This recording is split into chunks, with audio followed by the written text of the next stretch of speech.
a la solicitud para ingresar al Hola, profe. Buenas tardes. Veo, bueno, acá me están saludando también por el chat. Acá, a ver, me están consultando, Marcelo Biotti me consulta con relación a la unidad 2, que todavía no se subió a la aula virtual. Voy a hacer el reclamo con la contadora Greco para que lo puedan subir, así ya lo pueden tener. La idea es que la subamos ni bien terminemos la clase, ¿sí? Bien, bueno. ¿Qué tal, chicos? ¿Cómo andan? Mi nombre, para los que no me conocen, Sebastián Fontanes, y este cuatrimestre, junto con Rosana y con Luis María, con quien ustedes ya han tenido el placer de dar las primeras clases, vamos a desarrollar las unidades teóricas de la cátedra de auditoría. Ahí sigue entrando gente al aula. Upa. Bueno. Como ustedes sabrán, bueno, estamos organizando ya hace un tiempo la forma esta nueva, esta forma virtual de dar clases. Y como habrán visto, tratamos de ir colgando con anterioridad no solamente las filminas que vamos a desarrollar, sino también colgamos los audios y los videos de las clases, como para que ustedes, con antelación a las clases, puedan visualizarlos y puedan ir viendo los temas que vamos a tratar. Obviamente, como siempre decimos, no es suficiente solamente con las clases, sino que las clases son orientativas, ¿sí? Siempre insistimos en que es bueno consultar a la bibliografía que, bueno, que está en el programa de estudio. La idea que tienen las distintas clases es justamente que aprovechemos este momento que tenemos, ya que no tenemos la posibilidad de encontrarnos en el aula, que aprovechemos este momento para sacarnos las dudas que nos generen el material que nosotros les entregamos con anterioridad. Por ejemplo, en mi caso, el día domingo creo que ya les informé que había subido la bolilla 3, tanto las filminas como el audio. Espero que todos hayan podido ver el audio, el video. Y la idea de hoy es que veamos los principales puntos de esta bolilla. Hoy nos toca la bolilla 3, ¿sí? No sé si tienen alguna otra duda, alguna inquietud con las bolillas anteriores o no.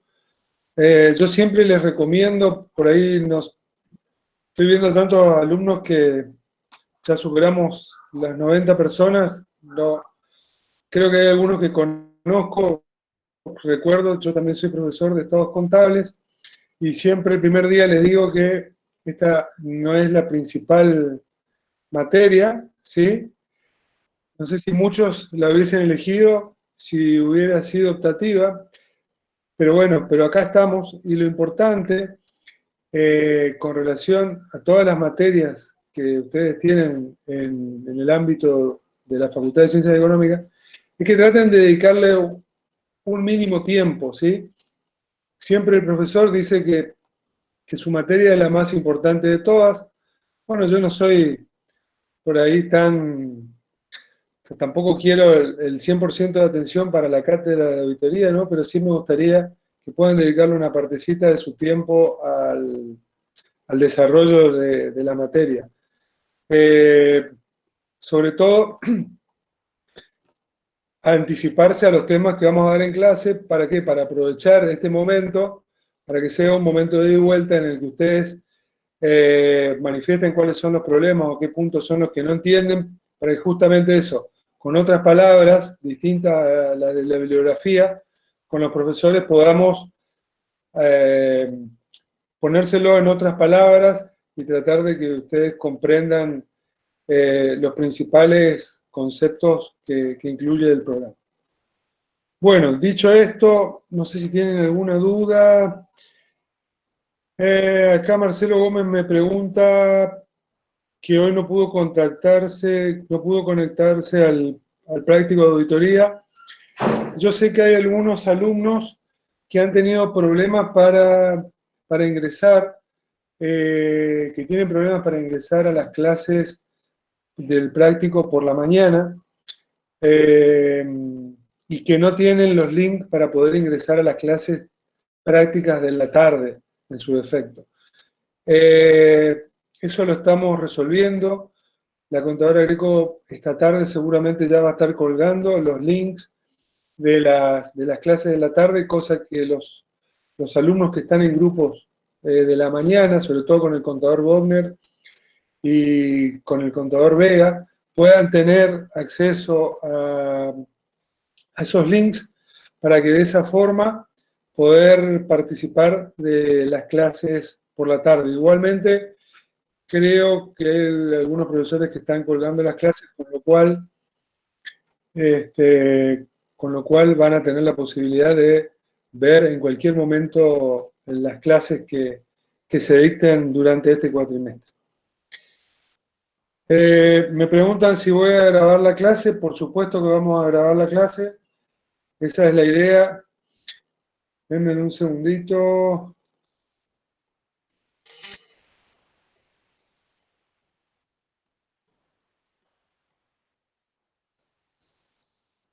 Vamos.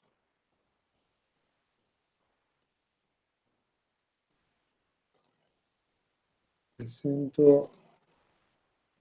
Lo tengo que compartir.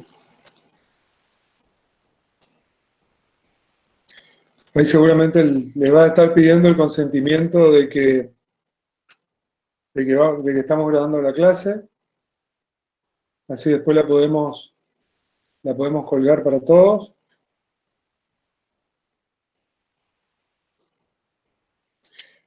Vamos viendo un poco.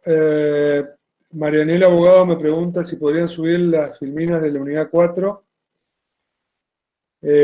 Así vamos tomando nota mientras vemos los videos que están colgados en el aula.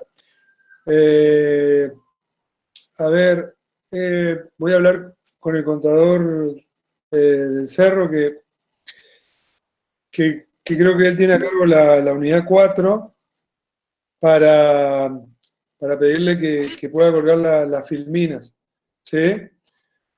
Bien. Si no tienen otras dudas, vamos a comenzar ya con la clase en particular. Procedimientos y evidencia de auditoría. Bueno, espero que hayan visto la clase porque vamos a tratar de ir rápido, y vamos a tratar de hacer foco en los principales puntos, ¿sí? Y sobre todo donde ustedes me paran, es decir, a ver, hoy están todos con los micrófonos mutados, se los agradezco, pero ante cualquier duda que tengan, por favor, desmutéense y hagan las preguntas, interrumpan las clases las veces que sea necesario. Yo no me voy a enojar si lo interrumpen. Si nos quedamos en el primer tema y nos toma toda la clase el primer tema, no hay ningún problema. Hasta que no lo sepamos, hasta que no lo entiendan, no vamos a avanzar, ¿sí? Así que por favor, desmutéense. Traten de no hacerme las consultas, por lo menos al principio, por el chat, porque yo no tengo acceso al chat cuando estoy presentando la clase, con lo cual, por favor, desmutense y hablen con total tranquilidad y no tengan problema. Cualquier pregunta será bienvenida. ¿Estamos? Bien. Hoy vamos a ver entonces procedimientos y evidencias de auditoría. En realidad la clase ya fue presentada en el aula virtual, con lo cual la tendrían que haber visto todos, ¿sí? O su mayoría.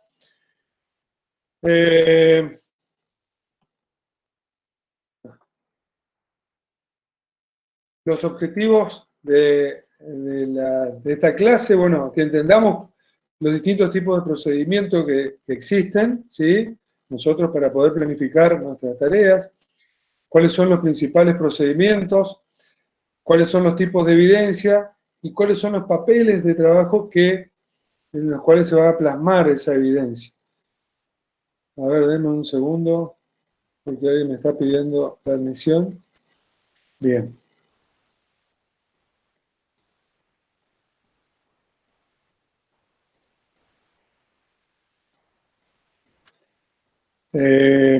Entonces, ustedes habrán visto ya en la clase anterior que la auditoría era un proceso, ¿sí? Que tenía una etapa de planificación, de ejecución y de finalización, ¿sí? En la cual, en la planificación, nosotros definíamos ciertos procedimientos que íbamos a desarrollar en la etapa de ejecución, que a través del desarrollo de esos procedimientos, nosotros íbamos a ir obteniendo la evidencia que se iban a plasmar en los papeles de trabajo, y en función de la sumatoria de esta evidencia, nos iba a permitir, hacia el final de la auditoría, que nos formemos una opinión acerca de los estados contables en su conjunto.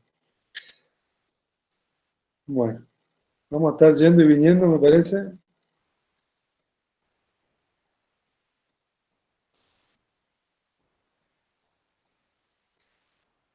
Bien. Si no tienen duda de esto, continúo avanzando. Habíamos visto qué eran los procedimientos, ¿sí? El objetivo principal que tenían los procedimientos, que era obtener evidencia, ¿sí? Ustedes en la clase pasada vieron afirmaciones y objetivos, afirmaciones de la administración y objetivos que persigue el auditor, ¿sí? Afirmaciones relacionadas a los datos contenidos en los estados contables. Esas afirmaciones eran implícitas o explícitas, es decir, implícitas yo las puedo leer, el saldo de caja es de 1 millón de pesos, surge de los estados contables, pero no me mencionaba nada acerca de moneda extranjera, quiere decir que esos estados contables no contienen moneda extranjera, entonces el auditor luego planifica en función de objetivos que objetivos que están relacionados con esas afirmaciones, ¿no es cierto? Es decir, con las incorrecciones que pueden contener esas afirmaciones, en función de los objetivos que quiere satisfacer, va a planificar procedimientos. Esos procedimientos le va a permitir al auditor obtener una evidencia y esas evidencias o ese procedimiento le va a permitir satisfacer una o más afirmaciones que están contenidas en los estados contables. ¿Sí? Pero como yo les decía en el video, tenemos que tener en cuenta para ver qué procedimientos va a seleccionar el auditor. ¿Sí? Porque tenemos que tener en cuenta la relación costo-beneficio. No nos tenemos que olvidar nunca de la relación costo-beneficio. Porque si no, sería totalmente deficitaria nuestra auditoría o incluso para nuestro cliente. Porque imagínense, si nosotros tenemos un cliente que tiene sucursales en todo el Chaco y nosotros a la fecha de cierre tenemos que ir a hacer, supongamos que tiene 10 sucursales, y nosotros tenemos que ir a hacer un arqueo y un inventario a esas 10 sucursales, imagínense la cantidad de personal que vamos a requerir para hacer ese arqueo y ese inventario. Entonces, tendremos que determinar cuáles serán los procedimientos que podemos aplicar, ¿sí? Teniendo esta relación costo-beneficio.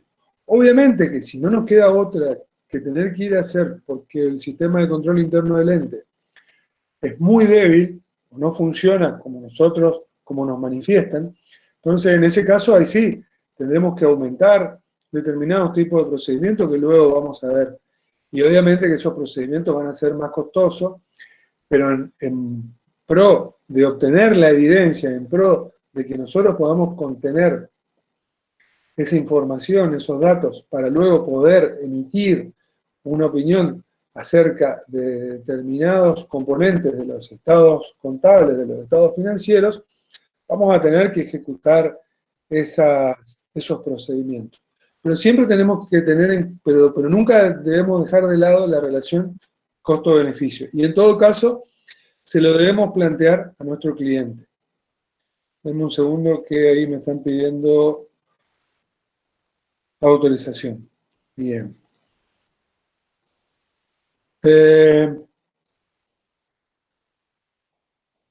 Entonces es importante tener en cuenta la relación costo-beneficio, ¿sí? Y además también existen, como vamos a ver ahora, eh, procedimientos que son más económicos que otros, ¿sí? Por lo tanto, nosotros seguramente vamos a elegir aquellos procedimientos que insuman menor cantidad de recursos, ¿sí? Que insuman menor cantidad de recursos. Porque si yo tengo la posibilidad de aplicar determinados procedimientos que me permiten a mí obtener una evidencia y eso yo lo puedo hacer en un día o 2 días, pero también podría obtener la misma evidencia, pero aplicando otro procedimiento que me llevaría una semana o 10 días y me llevaría el trabajo de 2 o 3 personas, obviamente que yo voy a seguir el primer procedimiento. ¿Estamos? Entonces es muy importante conocer los distintos tipos de procedimientos que podemos aplicar y los recursos que van a insumir cada uno de esos procedimientos que nosotros vamos a aplicar y y la afirmación que vamos a estar satisfaciendo, ¿sí? ¿Cómo vamos a clasificar nosotros los procedimientos? Seguramente cuando ustedes vieron en la parte de planificación, el auditor cuando está en la parte de planificación, luego del análisis del sistema de control interno, ya está en condiciones de poder definir cuáles serán los procedimientos que va a desarrollar en la etapa de ejecución para obtener las evidencias. Esos procedimientos nosotros los podemos clasificar en pruebas de controles o pruebas de cumplimiento o pruebas sustantivas. La selección, generalmente cuando nosotros hablamos de la naturaleza, hablamos de estos tipos de procedimientos, de cumplimientos o sustantivos, de control o sustantivo. Generalmente cuando nosotros estamos ante una empresa que tiene un sistema de control interno fuerte, ¿sí? En ese caso, el auditor se inclina hacia pruebas de cumplimiento o pruebas de control en detrimento de procedimientos sustantivos. Esto es así porque los procedimientos sustantivos o las pruebas de control son mucho más económicas que los procedimientos sustantivos, ¿sí? Nos insumen mucho menor tiempo, ya que seguramente esas tareas sustantivas, esos procedimientos, ya fueron realizados por el cliente y por lo tanto lo único que nosotros como auditores deberíamos realizar es verificar si esas tareas existen y están vigentes, es decir, si se realizaron en el periodo en el cual nosotros abarcan nuestros estados contables. ¿Sí? Entonces, verificar si la conciliación bancaria se realizó y si esa conciliación bancaria fue visada por una persona superior que tiene un control cruzado con esa área. ¿Sí? En el caso, a ver, entonces, pruebas de cumplimiento. Vamos a los procedimientos sustantivos. Los procedimientos sustantivos, para graficarlo, yo me tengo que remangar la camisa, ¿sí? Y tengo que empezar a trabajar. ¿Por qué? Porque tengo que ir a la fuente de la información, tengo que ir a ver la documentación. El trabajo que voy a realizar es mayor, porque ahí sí voy a atacar directamente las afirmaciones que están contenidas en los estados contables. Voy a ver la evidencia, ¿sí? Directa sobre la validez, sobre las transacciones y saldos, ¿sí? Ahí voy a ir a ver las facturas de venta, si es que tengo duda con relación a la factura de venta, voy a ir a ver las facturas de compra. Y obviamente, estos procedimientos tienden a ser muy costosos porque nos insumen mucho, pero mucho tiempo si los comparamos con las pruebas de cumplimiento o pruebas de control. Bien, entonces, cuando a ustedes les pregunten, bueno, ¿qué enfoque le van a dar a su auditoría? ¿Qué enfoque le van a dar? ¿Sí? El auditor puede, si el enfoque, yo siempre digo, cuando digo enfoque, ¿a dónde apunto los cañones? ¿Sí? ¿A dónde voy a apuntar? A ver, voy acá. Bueno, el enfoque va a estar dado en función de los procedimientos que vamos a aplicar. Y el auditor, en el caso de que estemos ante una empresa que tiene un control interno fuerte, se va a basar mucho en esos controles claves, ¿sí? Que ustedes lo van a empezar a ver ya en las clases de práctica, ¿sí?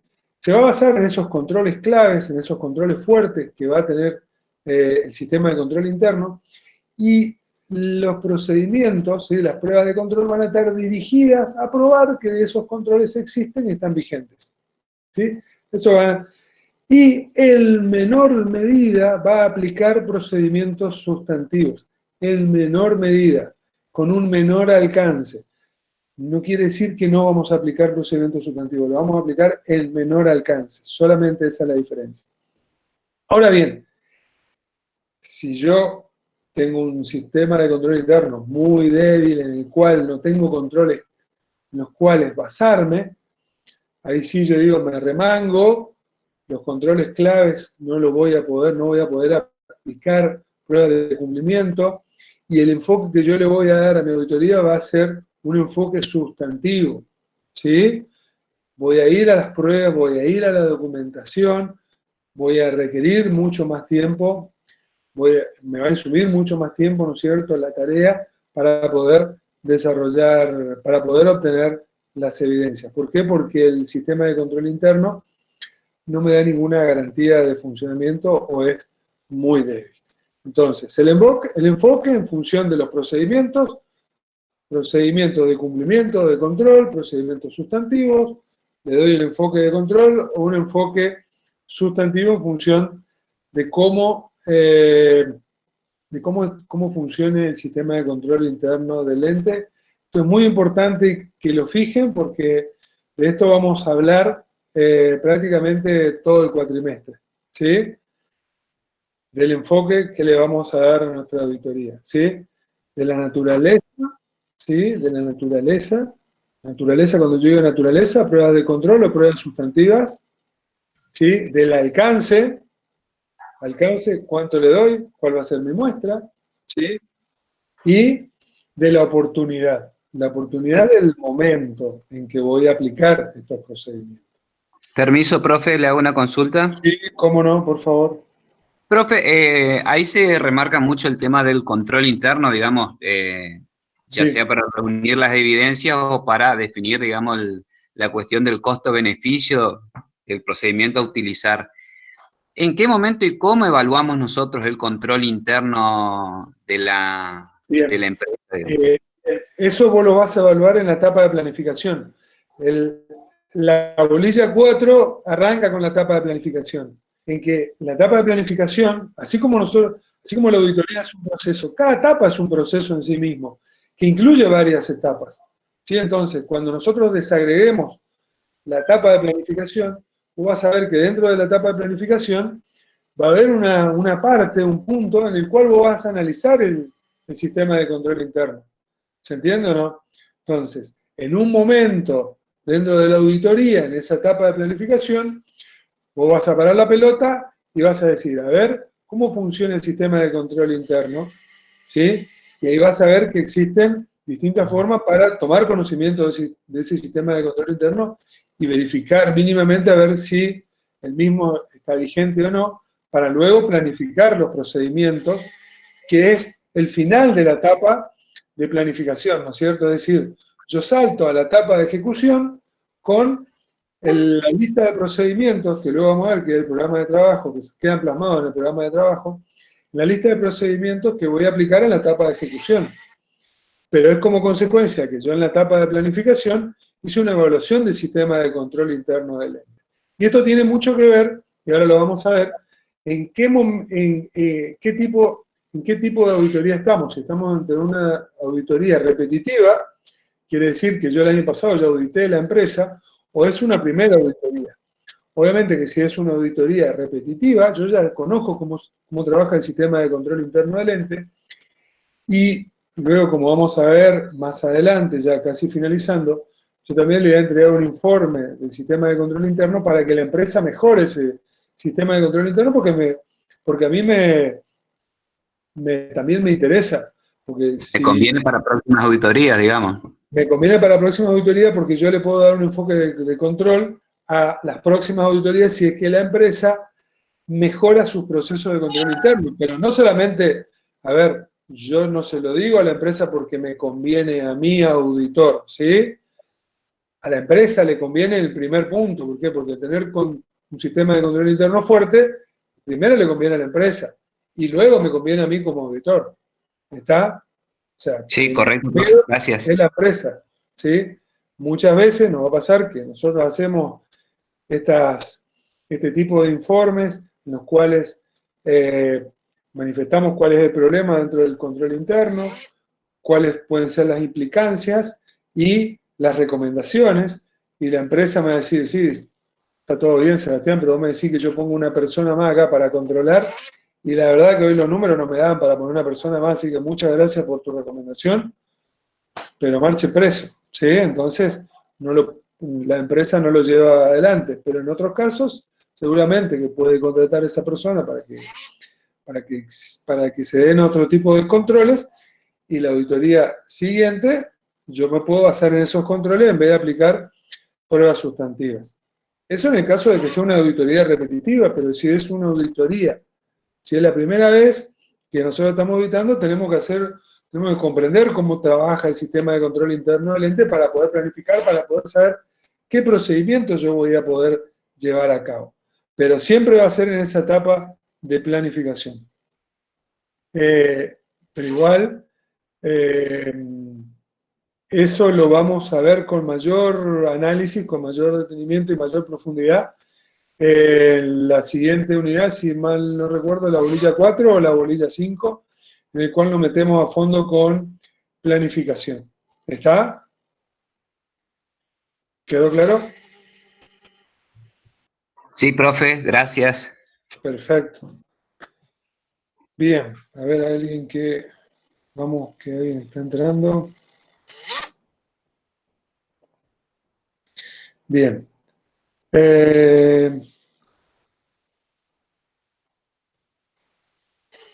Procedimientos usuales. Vamos a ver cuáles son estos tipos de procedimientos. Es decir, vimos que estaban los procedimientos, las pruebas de cumplimiento, y después teníamos procedimientos sustantivos. Fíjense, de todos estos procedimientos usuales, vamos a tener solamente como prueba de control las pruebas de cumplimiento de control interno, el primero. Los siguientes son todas pruebas sustantivas. El examen de registros contables y de la documentación, el examen físico, la indagación al personal o consulta al cliente, observación de inventario físico y bienes de uso, confirmaciones de terceros, procedimientos analíticos y recálculo. Estos son, ahora vamos a ir viendo cada uno de ellos. No sé si del video le surgió alguna duda con relación a alguno de estos. Acá tenemos primero la prueba de cumplimiento de control interno, ¿sí? En el cual, como recién veíamos, vamos a verificar de que están vigentes, ¿sí? Y que funcionen de la forma esperada, ¿sí? Que realmente funcionen de como nos estaban diciendo, es decir, están vigentes. ¿Me podés dar, por favor, la conciliación? Sí, acá está la conciliación. Están vigentes, ¿sí? A ver, che, pero acá no lo firmó el jefe de tesorería. Ah, no funcionan de la forma esperada. ¿Se entiende o no? Entonces, yo verifico a ver si esos controles claves de la administración, a través de estas pruebas de cumplimiento, se dan o no se dan. ¿Por qué? Porque yo apunté mis cañones, ¿sí? O basé mi auditoría desde un enfoque de cumplimiento, ¿sí? Y disminuí los procedimientos sustantivos. Pero ¿qué pasa? Cuando voy a la etapa de ejecución, me encuentro de que esa conciliación no tiene el control por parte de una persona ajena a ese sector. Entonces se me cae la estantería, y y ese control interno que yo pensaba que funcionaba tan bien, se me cae. No puedo basar mi auditoría en un enfoque de cumplimiento, y me tengo que pasar a la otra parte, tengo que cambiar los cañones, tengo que cambiar los procedimientos que había planificado, y tengo que ir a la parte de procedimientos sustantivos. ¿Está? Entonces, en este momento, yo previamente definí cómo funcionaba el sistema de control interno, ¿sí? Planifico pruebas para ver si eso funciona como me dijeron y si están vigentes, ¿sí? Si se da ok, perfecto. ¿Por qué? Porque si esos controles se realizan como de la forma en que se realizan, a mí me da tranquilidad de que, de que, de que la información que va a contener los estados contables van a estar, no digo exentas, pero van a estar libres de incorrecciones significativas, ¿sí? Incorrecciones significativas que puedan hacer cambiar, ¿no es cierto?, las decisiones de los usuarios de los estados contables. ¿Está? Bien. Las técnicas que existen, bueno, podemos indagar al personal, podemos ver el examen de documentación, como recién lo veíamos, es decir, esto, verificar la conciliación bancaria, ver si tiene, si están confeccionadas y si fue firmada por la persona que correspondía. Podemos observar el inventario, ahora vamos a hacer un poco de hincapié en esta observación del inventario cuando veamos observaciones. Y también las técnicas de datos de prueba, que consisten básicamente en que nosotros armamos una serie de operaciones y las metemos dentro del sistema contable de la empresa y vemos a ver qué es lo que nos tira. Obviamente nosotros ya sabemos, como son pocas operaciones, sabemos cuál es el resultado que nos tiene que dar. Si funciona correctamente, le damos el ok al funcionamiento del sistema contable. Vamos al examen de registros contables y documentación de respaldo. Este es uno de los principales procedimientos que realiza el auditor, pero tiene la característica de que es muy, pero muy costoso, ¿sí? Porque imagínense, si yo me tengo que ir a ver la documentación que respaldan las ventas del ejercicio. Obviamente que, como ustedes vieron en la clase anterior, nosotros vamos a trabajar sobre una muestra, ¿sí? Pero por más muestra que hagamos, nosotros vamos a tener que, primero, que la empresa nos consiga las facturas y luego verificar que esas facturas están registradas, o a la inversa, ver que los comprobantes que nosotros seleccionamos de los mayores contables, exista la documentación que dé respaldo a los mismos. Es una tarea que nos requiere una gran cantidad de tiempo a nosotros como auditores. Pero es una evidencia confiable, ¿no es cierto? ¿Por qué? Porque la realizamos nosotros mismos y vemos la documentación. Ahora también tenemos que ver de dónde viene esa documentación. Generalmente puede ser externa o interna, obviamente que la externa va a ser más confiable que la interna. ¿Por qué? Porque viene de terceros. Lo mismo si recibimos documentación de terceros que si son entregadas por el cliente, ¿sí? Y lo mismo si estamos hablando de copias o de originales. Los originales obviamente van a tener mayor valor probatorio que las copias. Este tipo de pruebas, que ya acá ya nos metemos dentro de las pruebas sustantivas, las utilizamos cuando el sistema de control interno no es bueno, cuando es débil, ¿sí? ¿Por qué? Porque es costoso. ¿Está? Luego tenemos el examen físico, que el examen físico siempre digo yo que tiene que ser algo tangible, algo que yo veo, que toco, ¿sí? Como puede ser el efectivo, el inventario, documentos, cheques, bienes de uso. Yo voy y hago un recuento de los bienes de cambio, ¿sí? Es un procedimiento que es muy bueno en el momento que yo lo realizo. ¿Por qué? Porque en ese momento yo veo que existen los bienes, veo que están en buen grado de conservación, es decir, me ayuda a mí para satisfacer el objetivo de existencia y de evaluación de esos bienes. Pero no me dan seguridad acerca de quién es el propietario de esos bienes. Por ejemplo, yo veo que existen, qué sé yo, que el inventario está lleno, ¿sí? Hago un recuento del inventario, pero no necesariamente en ese momento y con este procedimiento yo digo que estos bienes son de propiedad del ente, porque no tengo solamente el hecho de que estén en el depósito del ente, no quiere decir que sean propiedad del ente. Muchas veces puede ser que un proveedor lo haya dejado en consignación, por lo tanto no son del ente y esos bienes son de terceros, ¿sí? Este también es un procedimiento sustantivo que requiere mucho trabajo por parte nuestra, ¿sí? La realización de inventarios no es una tarea simple. ¿Por qué? Porque requiere un gran trabajo por parte del auditor y de la empresa para que el mismo sea exitoso, pero es una buena herramienta, es una buena evidencia que le queda al auditor con relación a los bienes de cambio, al efectivo, en el caso que sea significativo, y a los bienes de uso. Relacionado a este examen físico, a estos inventarios, siempre nosotros tenemos que pensar que cuando nosotros realizamos el inventario, el responsable de la realización del inventario es la empresa. Nosotros lo que hacemos es tomamos una muestra de ese inventario. ¿Está? Tomamos una muestra. Entonces, nosotros llegamos a un galpón. El galpón tiene 20 por 50, ¿sí? Y vemos que está todo ordenado con racks, que 4 pisos, ¿sí? Y cuando nosotros llegamos y miramos para todos lados, decimos, bueno, acá no nos vamos más. No, nosotros no tenemos que contar todo. Nosotros solamente vamos a tomar una muestra de ese inventario.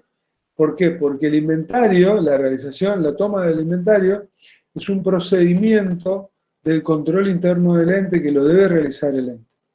¿Está?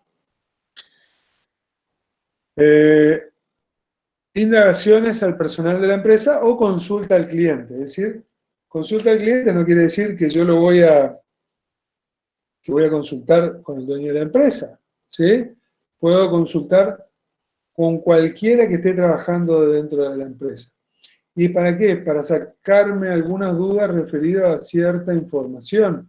Hay veces que yo no tengo otra forma que preguntarle al cliente para que me den cierta información. Por ejemplo, para preguntarle, ¿con qué bancos trabajan ustedes? Y trabajamos con el Banco del Chaco, con el Banco Francés y con el Banco Nación. Y no sé si trabajan, si el cliente no me dice que trabajan con el Banco ICBC o con el HBC, no sé si trabajan o no trabajan, pero si no me lo manifiestan, quiere decir que no. Entonces yo tengo que hacer la consulta. Entonces, obviamente que es una respuesta, es una evidencia esta, como después vamos a ver, que es un poco confiable, ¿no? ¿Por qué? Porque tiene un sesgo de falta de independencia, porque me lo está diciendo mi propio cliente que muchas veces a él le conviene decirme la información en función de cómo le conviene a él la información que vaya a estar en los estados contables. Pero sí es importante, a ver, que nosotros tengamos este tipo de evidencia, que realizamos, que podamos realizar este tipo de procedimientos, sustantivos obviamente, para para poder hacernos de la evidencia y luego planificar otro tipo de procedimientos.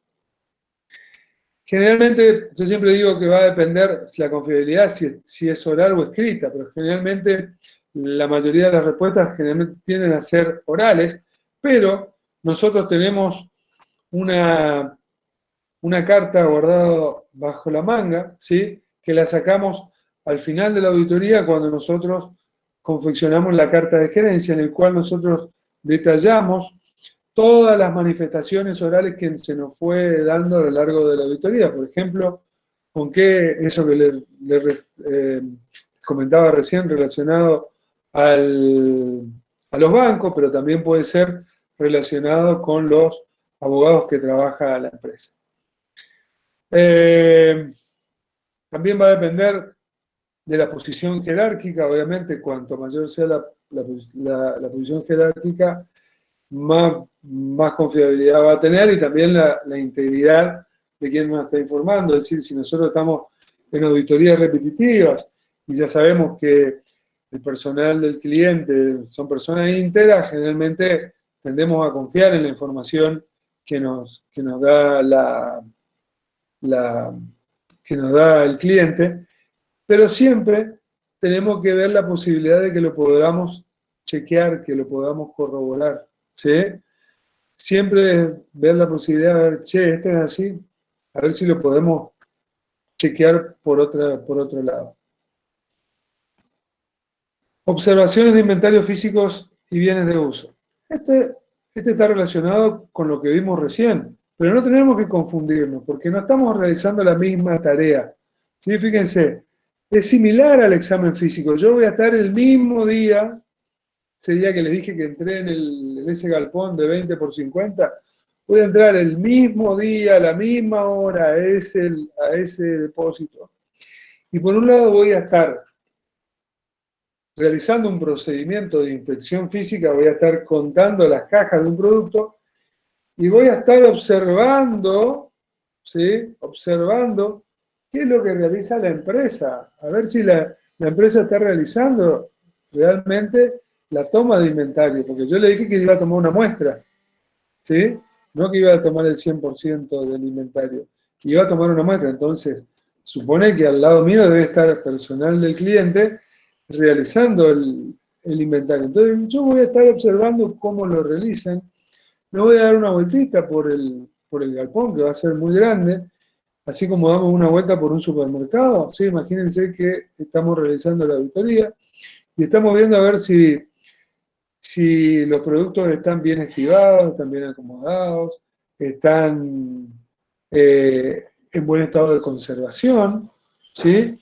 ¿Por qué? Porque todo eso nos tiene que llamar la atención, ¿sí? Yo siempre digo, tenemos que tener siempre el sexto sentido para detectar ciertas situaciones que lo vamos a aplicar por esto. Es decir, este es un procedimiento que no es definitivo en sí mismo, sino que nos da el puntapié para aplicar luego otros procedimientos cuando nos llama algo la atención, como por ejemplo esto que yo le decía, que podemos entrar en un almacén y vemos que tenía un agujero en el techo y como consecuencia del agujero que tenía le entró agua y todo un rack todas las cajas están todas manchadas, seguramente esos productos no los van a poder vender al mismo precio que lo pensaban vender. ¿Está? Bien. Vamos rápido, vamos despacio. Yo estoy repitiendo muchas cosas que ya vimos en la clase, pero quiero ir hacia lo más importante. Confirmación de terceros. Recién veíamos la confirmación de cliente, ahora vemos la confirmación de terceros. La confirmación de terceros no es otra cosa que preguntarle a un tercero ajeno al ente que tiene una relación con el ente. ¿Quiénes? Abogados, bancos, compañías de seguros, clientes, proveedores. ¿Y qué le vamos a preguntar? Le vamos a preguntar información que esté relacionada con los estados financieros. A un banco le va a preguntar si tiene saldos pendientes, cuáles son los saldos al cierre. Al cliente, si ha deudado o no deudado determinado monto al cierre. Al proveedor le va a preguntar a ver que me informe cuáles eran los saldos que tenía deudado al cierre. A algunos clientes le puedo preguntar si realmente tenían mercadería en consignación. A los proveedores también le puedo preguntar si me habían dejado mercadería en consignación. Es decir, un montón de consultas que yo le puedo hacer a terceros. Y como son terceros al ente, ¿sí? Como son terceros al ente, tienen un alto valor probatorio, ¿sí? ¿Y por qué hago así? Porque generalmente, ese tercero, al ser ajeno al ente, tendría que ser una persona objetiva, ¿sí? Tendría que ser una persona objetiva. Entonces, este tipo de procedimientos, son pruebas sustantivas también, son muy importantes para el cliente y nos dan muy buena información. Amén de esto. Es decir, siempre tenemos que confiar en el tercero. Uy, me fui para... Siempre tenemos que confiar en el tercero. ¿Sí? Pero bueno, sepamos que algunas veces por ahí el tercero no nos puede llegar a decir la verdad. ¿Sí? Es un procedimiento que satisface muchos objetivos para el auditor y generalmente, o sea, consiste en escribir una carta, ¿sí? Una carta en la cual yo se la mando. ¿Cómo se la mando? Y la puedo mandar por un sobre, se la puedo mandar por mail, se la puedo mandar por WhatsApp, pero siempre algo que me quede el registro a mí que yo envié eso, ¿sí? Y tengo distintos tipos de cartas, ¿sí? Algunas yo le puedo mandar en la cual le puedo decir, por favor, confirmame si vos debías este saldo al cierre, ¿sí? Generalmente esas son positivas. ¿Por qué? Porque yo le estoy diciendo al cliente, che, ¿es cierto que vos le debías tanta plata a esta persona? Y me va a contestar seguramente, sí o no. Negativa, ¿sí? Que me informen solamente si tienen diferencias, ¿sí? No suele ser recomendable utilizarla. ¿Por qué? Porque pensemos que el hecho de responder estas circulares implica a las personas que nosotros le estamos enviando estas cartas un trabajo. ¿Sí? Imagínense, ustedes reciben, no sé, para aquellos que trabajan en alguna empresa, alguna vez habrán recibido la confirmación de tercero, pero han dicho, oh, y ahora me pide el contador que me pide que le pase los datos al cierre. Y como es un cliente, y no lo conocen, y muchas veces no nos contestan, ¿sí? Entonces la dejan de lado. ¿Por qué? Porque no tienen la obligación de contestarla. Entonces no la contestan. Entonces, este tipo de confirmaciones negativas no es recomendable porque yo no sé si realmente el saldo era el correcto o es que no me contestó porque no quería trabajar. Ahí creo que vino alguien en el aula. Efectivamente. ¿Cómo venimos, chicos, hasta acá? Bien. Profe, pregunto, Sí. las confirmaciones, ¿hay medios que tienen que ser obligatorios o puede ser un correo o distintas formas? A ver, históricamente vos vas a leer en los libros que generalmente antes se enviaban con acuse de recibo por el correo argentino, ¿sí? Hoy la podés enviar por mail, la podés enviar por WhatsApp, a ver, la podés enviar por fax, ¿sí? Lo importante es que a vos te quede la constancia de que realizaste el procedimiento, ¿se entiende o no? Otra cosa que todavía no les dije es que la confirmación, si bien la preparamos nosotros como auditores, un procedimiento que nosotros confeccionamos la carta, el que firma y el que envía la carta es el cliente, nuestro cliente. ¿Está? Nuestro cliente. ¿Por qué? Prueben. En cualquier libro o googleen las circulares de clientes o de proveedores, ¿sí? Van a encontrar un montón de textos, ¿sí? Prueben, redacten la carta que quieren y mándenselo a cualquier empresa, ¿sí? Diciendo que son de fulano de tal, a ver qué es lo que ocurre. Le puedo asegurar que no le van a contestar la carta. ¿Por qué? Porque no lo van a reconocer a ustedes. Porque nosotros como auditores, como contadores, no nos conocen. No tienen ninguna relación con nosotros. A Sebastián Fontanes no lo conoce la empresa que le está pidiendo que le responda la circular. ¿Sí? Entonces, el que tiene que enviar eso, el que lo tiene que firmar, es nuestro cliente. ¿Sí? ¿Por qué? Porque a nuestro cliente lo conocen porque tienen una relación comercial. Y a él sí. Y él les está pidiendo que nos contesten directamente a nosotros esa respuesta. ¿Está? No sé si para la persona que hizo la pregunta, no sé si con eso queda aclarado.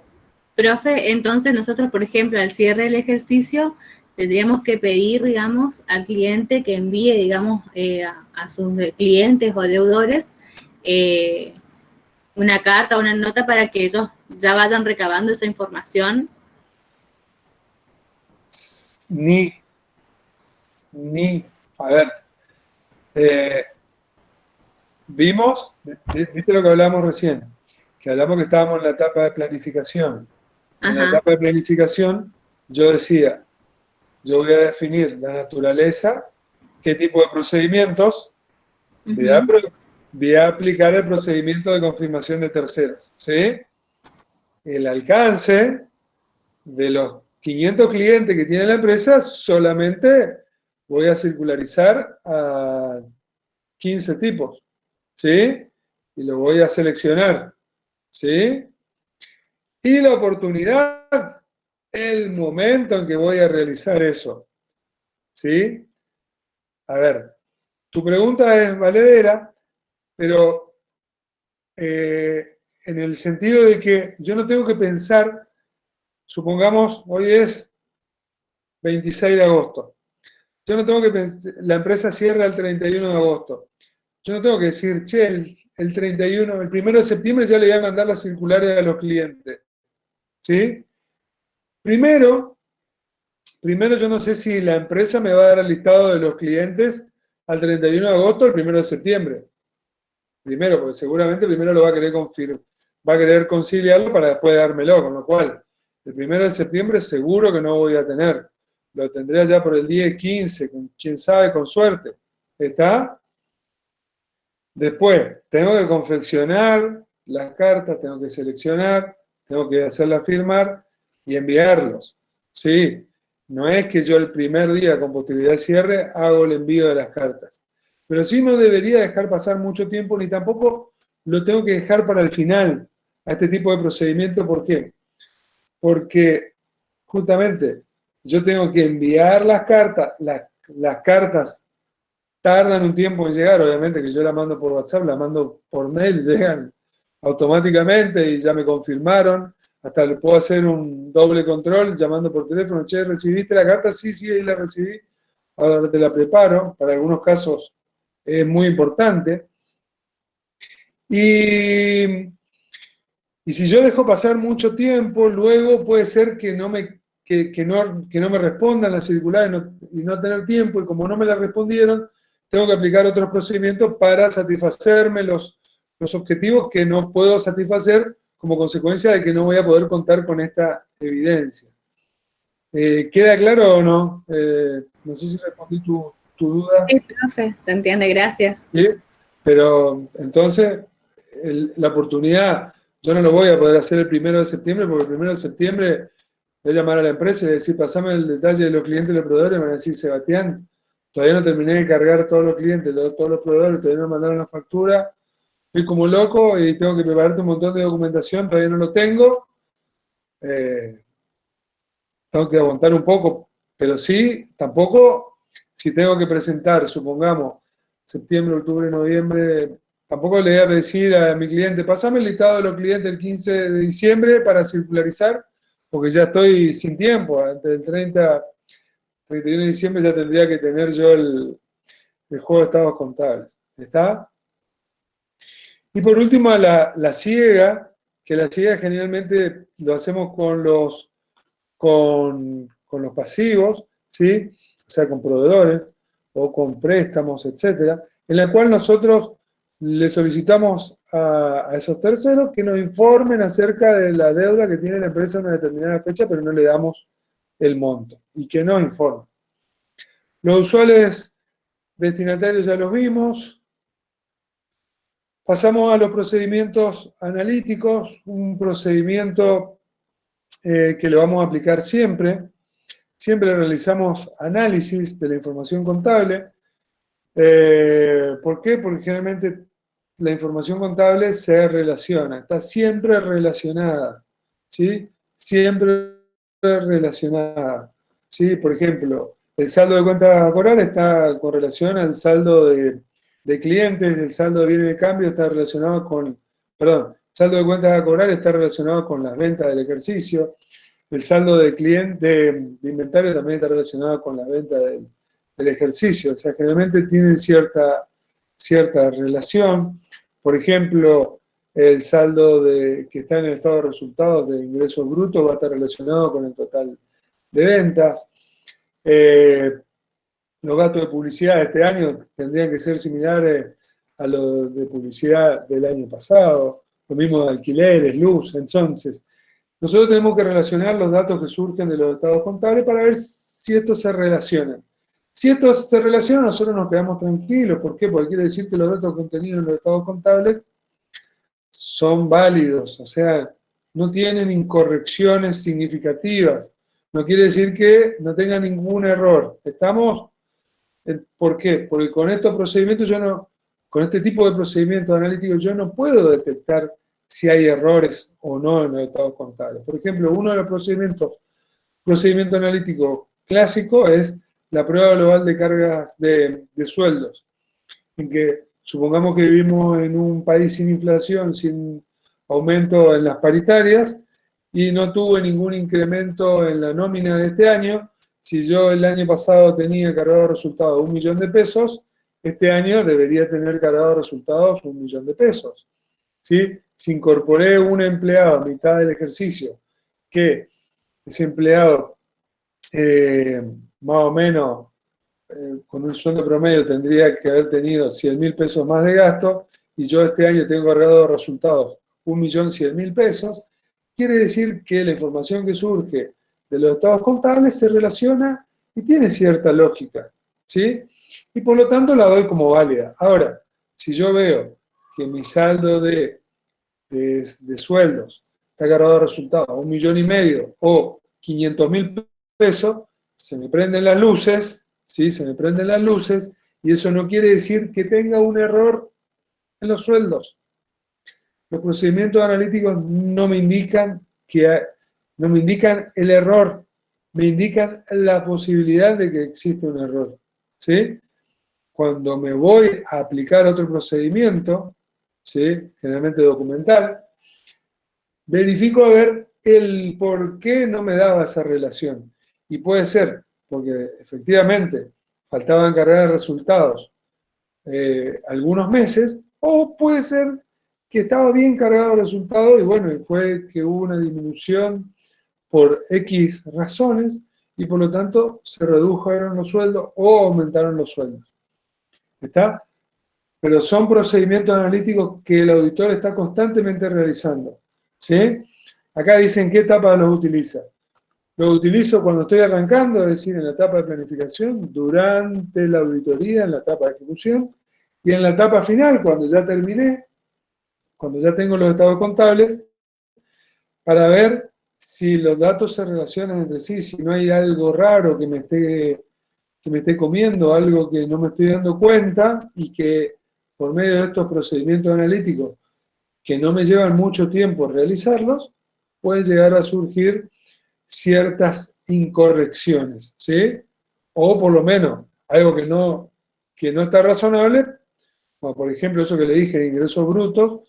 Supongamos que la alícuota de ingresos brutos es del 3% y tengo venta por 10 millones de pesos, el 3% vendría a ser 300.000 pesos, si no estoy haciendo mal los cálculos. Si yo tengo un resultado de 1,5 millones, tengo que ir a ver por qué dentro del anexo de gastos tengo solamente 150.000 pesos, dije 1,5 millones, perdón, tengo 150.000 pesos de impuesto de ingreso bruto, y verifico realmente por qué, porque comercialicé bienes que tenían una alícuota diferencial del 1,5, con lo cual está perfecto ese cargo a resultados. Pero previamente yo a través de otro procedimiento analítico detecté esas faltas de relaciones entre los datos y apliqué otros procedimientos. ¿Está? Entonces lo aplico en la etapa de planificación, en la etapa de ejecución y en la etapa de conclusión. Recalculando como dice el GPS, ¿sí? Vuelvo a hacer de nuevo cálculos matemáticos, por ejemplo agarro factura y vuelvo a ver si están bien, hago el cálculo de nuevo cómo calcularon los intereses, el devengamiento de los intereses, hago la sumatoria, agarro alguna factura y hago la sumatoria de alguna factura para ver si están bien sumadas o no, etcétera, etcétera, porque muchas veces pueden llegar a tener errores, ¿sí? Yo siempre digo, una vez me tocó auditar una empresa de energía eléctrica, no me acuerdo, en San Juan, San Luis, no me acuerdo, por ahí era, La Rioja, Catamarca, no me acuerdo cuál de todas ellas, pero me acuerdo que dije, bueno, voy a verificar a ver si las facturas están bien. Imagínense, una empresa grande como SECHEP, y le dije, tráeme 15 facturas. Me trajeron 15 facturas, 2 facturas estaban mal sumadas. 2 facturas. O sea, imagínense, justo yo vengo a seleccionar las 2 facturas, obviamente después amplié la muestra, no encontré ninguna, pero esas 2 facturas tenían errores, ¿sí? Justo, ¿verdad? La suerte también del auditor de ir a meter el dedo donde no corresponde, pero bueno, suele pasar. El recálculo también para verificar cómo pasan los datos de un lado al otro, ¿sí?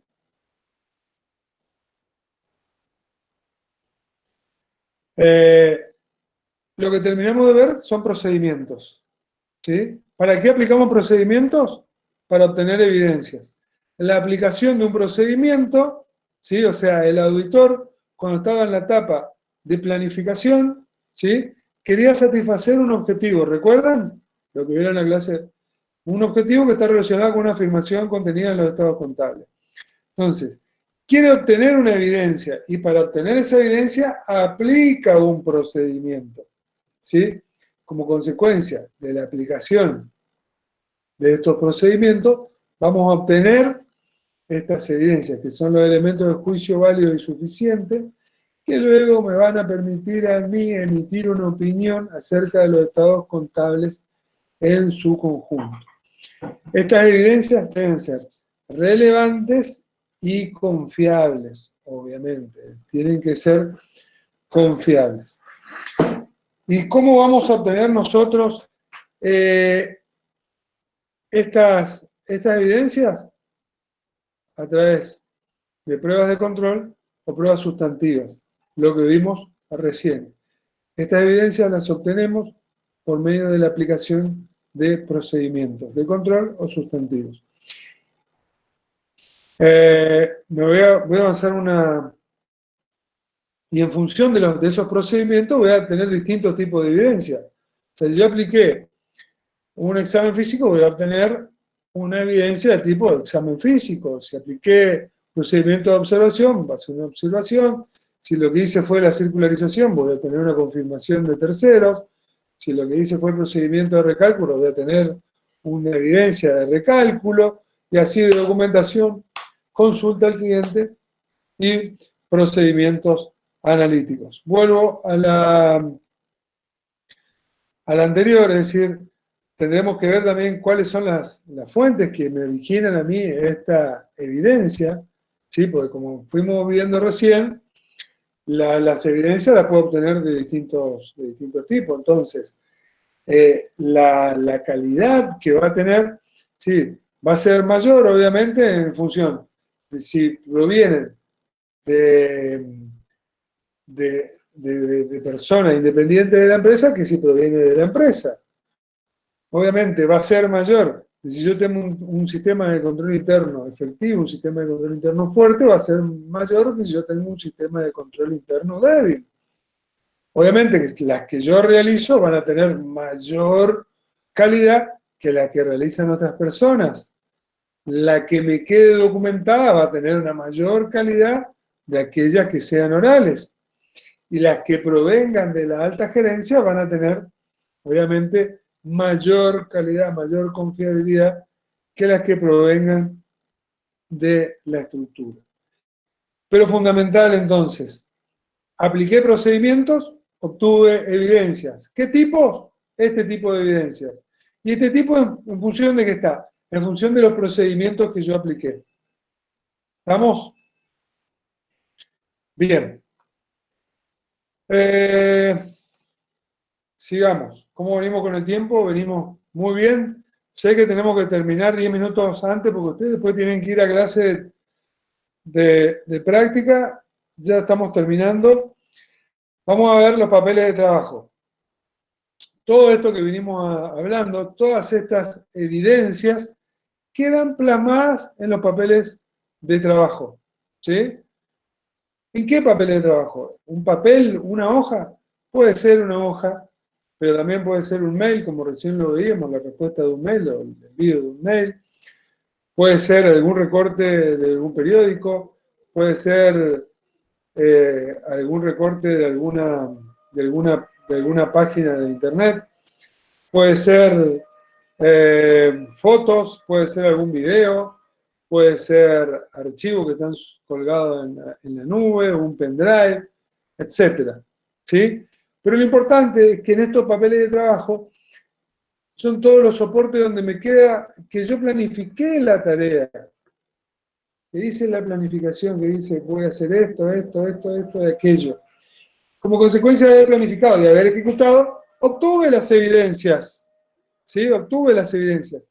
Y de la sumatoria de esa evidencia, pude arribar a las conclusiones que me permitieron a mí emitir una opinión acerca de los estados contables de su conjunto. Entonces, los papeles de trabajo van a constituir toda esa información, todo lo que yo planifiqué, todo lo que yo fui ejecutando, y lo que fui obteniendo, y las relaciones que hice para formarme la opinión de los estados contables en su conjunto. ¿Estamos? El objetivo que tiene esta evidencia justamente es decir, bueno, hice el trabajo. Acá está, hice el trabajo. Acá está la evidencia de que hice el trabajo. ¿Sí? Y estas son las conclusiones a las que arribé como consecuencia de la evidencia que tuve.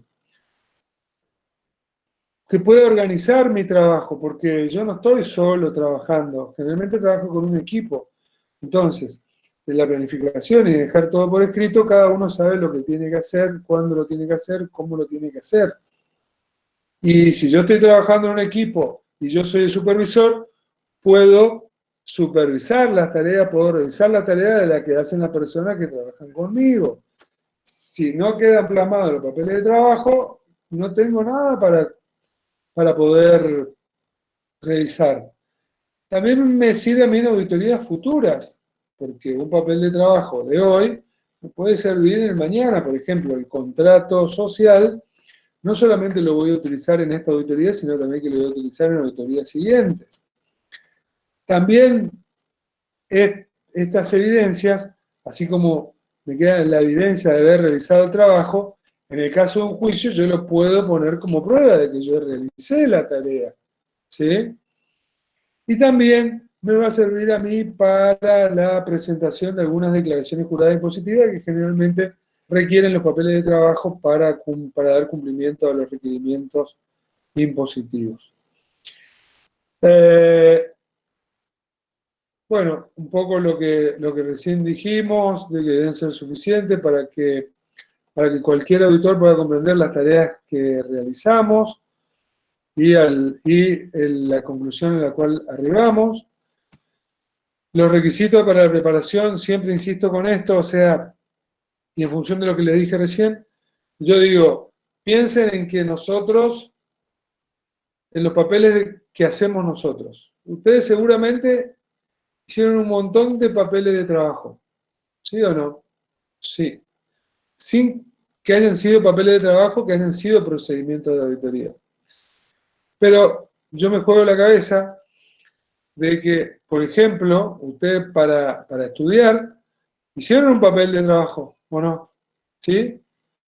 Seguramente lo habrán redactado, y deben tener las principales consideraciones, lo harán.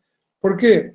Porque yo cuando estoy preparando una cátedra, una materia, realmente suelen ser varias bolillas. Yo estudio hoy, pero si yo no dejé constancia de eso, mañana, cuando lo quiero ir a ver, chao, no entiendo qué fue lo que escribí ahí. ¿Sí? Y voy a tener que volver a hacer los apuntes que correspondan, ¿no es cierto? Entonces ustedes no lo hacen de esa forma, lo hacen de forma correcta para que dentro de 10 días, cuando van a revisar esos papeles que redactaron, lo puedan comprender perfectamente qué fue lo que realizaron.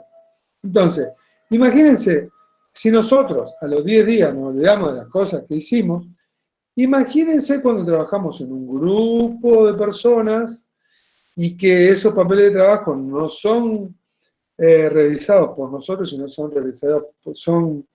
revisados por terceras personas e incluso pueden ser revisados al mes.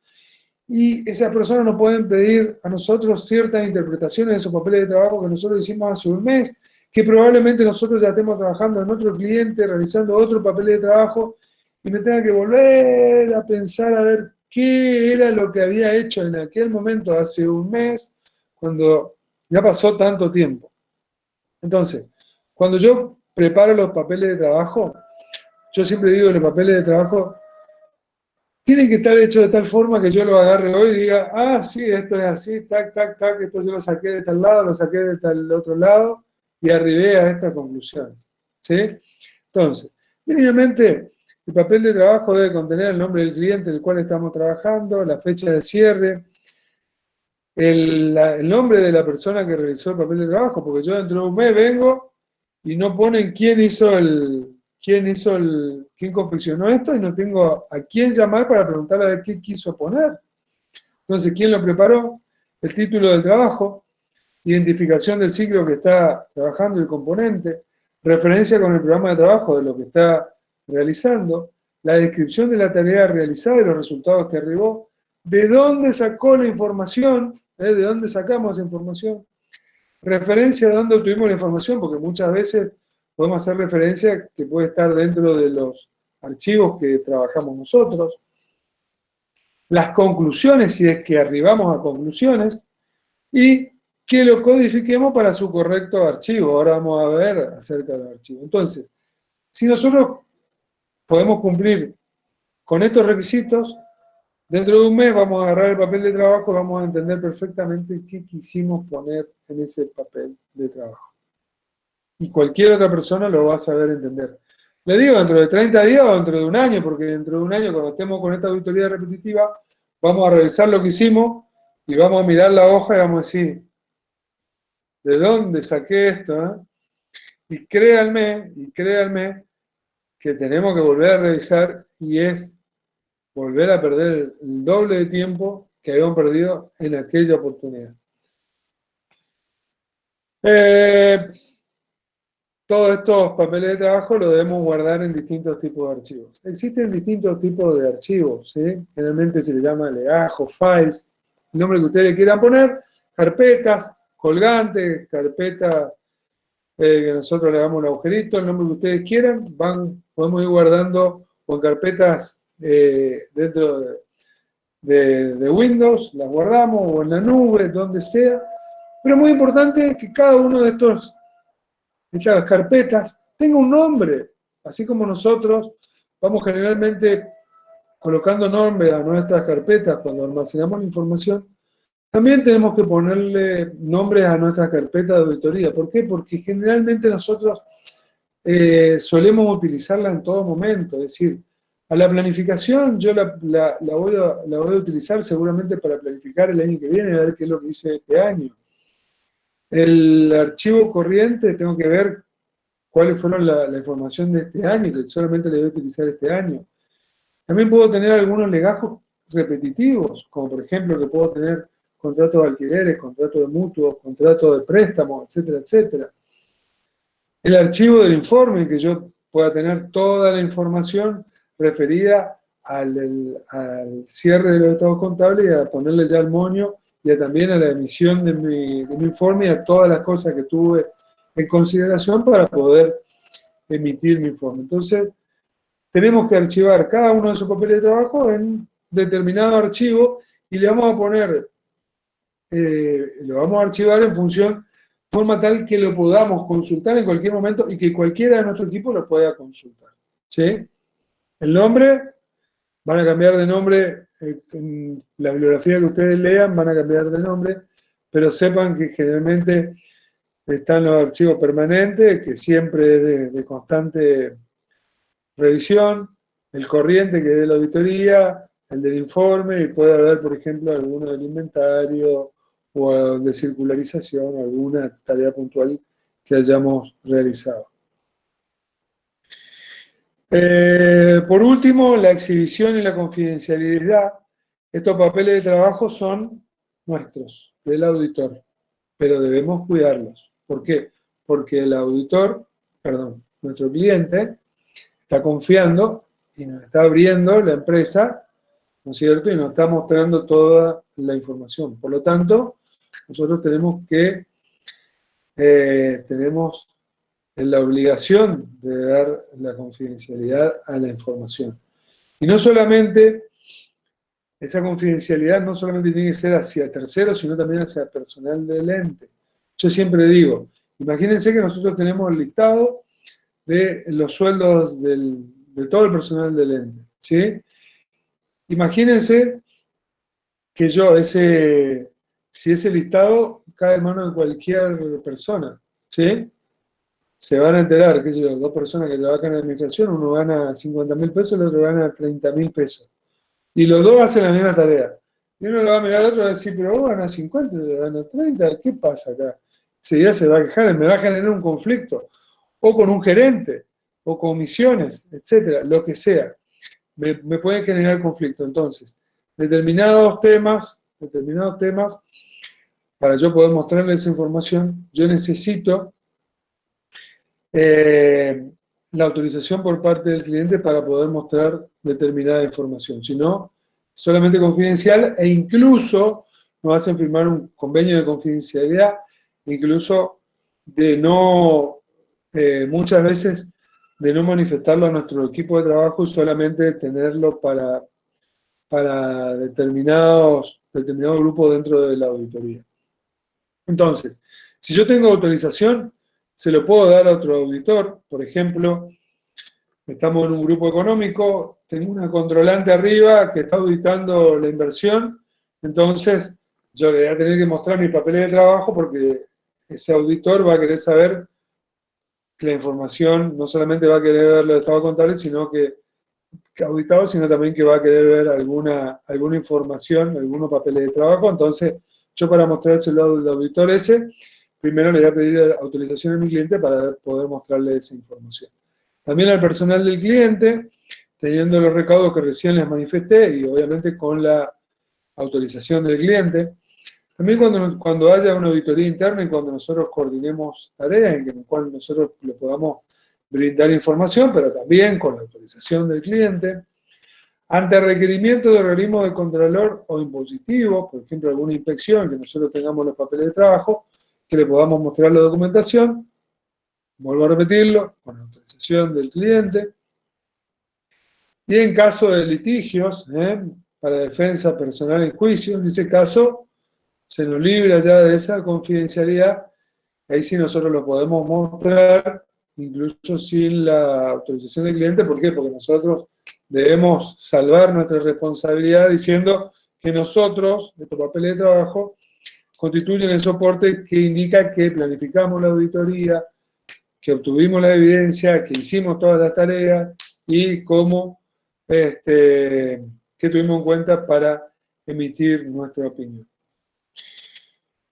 Y ahora sí, por último, debemos conservar estos papeles de trabajo. Las normas contables, las normas de auditoría vigentes, hoy establecen que mínimamente lo debemos almacenar por 10 años o el tiempo que establezcan las normas legales, lo que fuera mayor. Es decir, si la norma me dice 15 años, lo tendría que guardar por 15 años. Entonces, tengo que guardar todos estos papeles de trabajo que tuve en relación para la auditoría, una copia de los estados contables firmados por el cliente y el informe el informe que emitimos nosotros.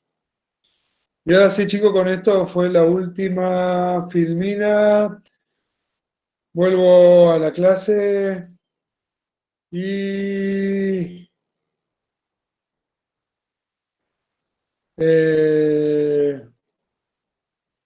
me hicieron algunas preguntas, creo. Profesor, un auditor puede rechazar hacer la auditoría si encuentra que la misma dirección de la empresa no colabora con el auditor. Habría que ver en qué momento. A ver, no es que rechazamos la auditoría, sino que nosotros luego, como vamos a ver en nuestro informe, nosotros tenemos que recolectar evidencia, ¿sí? O sea, planificamos, ejecutamos para obtener evidencia.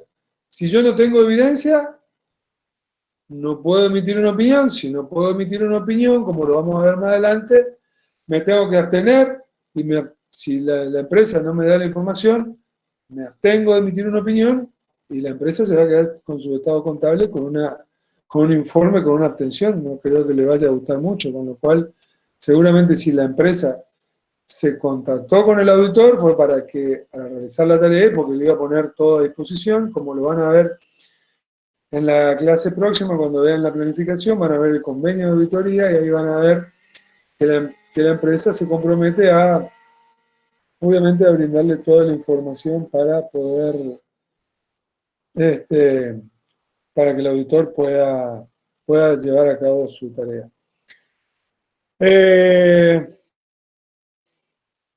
consultas, chicos?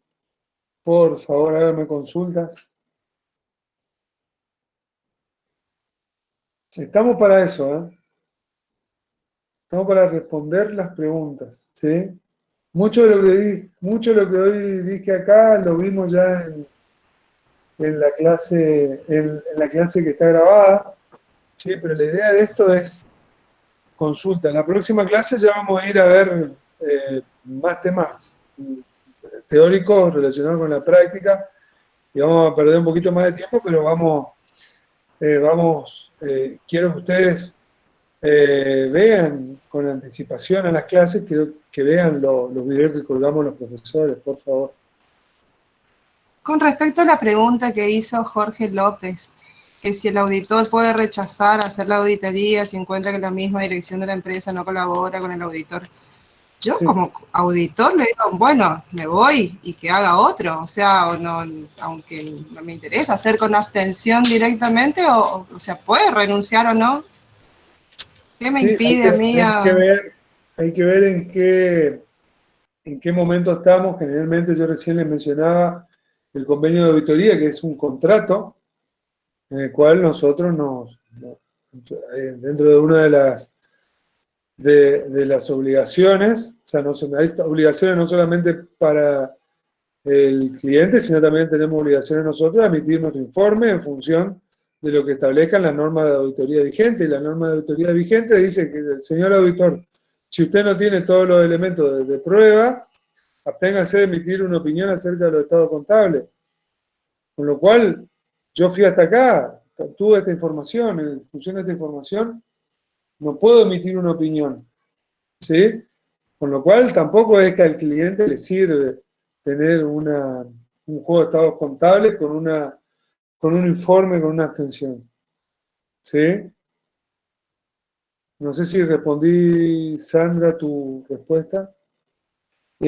También puedo ponerme de acuerdo con el cliente y decirle, mirá, Juancito, Pedrito, no me está dando la información, yo de esta forma no puedo trabajar.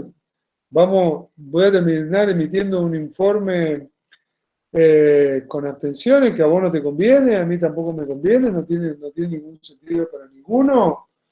¿Por qué no te buscamos ahora el auditor? Dejamos sin efecto el convenio de auditoría que firmamos, me pagás lo que hice hasta acá y listo. Es raro. Ese me parece más lógico, porque si no, ¿qué obligación tengo? Para colmo que me va a dar un trabajo, no me ayuda a que yo pueda hacer la auditoría, Bueno, y él es el que me está pagando, y al final... Si no te lo da a vos, tampoco se lo va a dar a otro auditor. No te preocupes. No. Tampoco se lo va a dar a otro, porque no es con vos, porque si no, suspendería el contrato que tiene, el vínculo. ¿Dónde subimos los videos? Me preguntan acá. Los videos están en cada una de las unidades. Si se meten en la unidad, van a encontrar ahí los videos.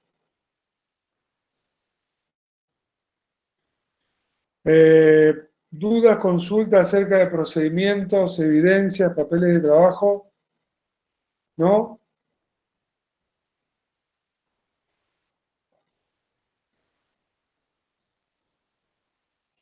Parece que no.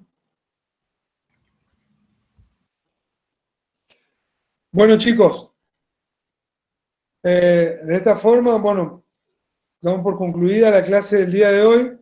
Por favor, asistan ahora a las clases prácticas. Por favor, verifiquen a aquellos alumnos de la mañana que no pudieron acceder a las clases de la mañana. Verifiquen, yo creo que ya deben haber colgado los links para poder ingresar a las clases prácticas de la tarde. Y yo ni bien pueda, si puedo esta tarde, ya voy a subir el video. El video seguramente va a estar en la unidad 3, eso es para Romina, que recién preguntaba.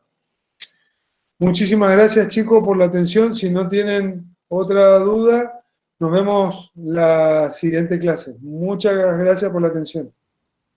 Gracias, profe. Hasta la próxima clase. Gracias, profe. Adiós. Hasta luego.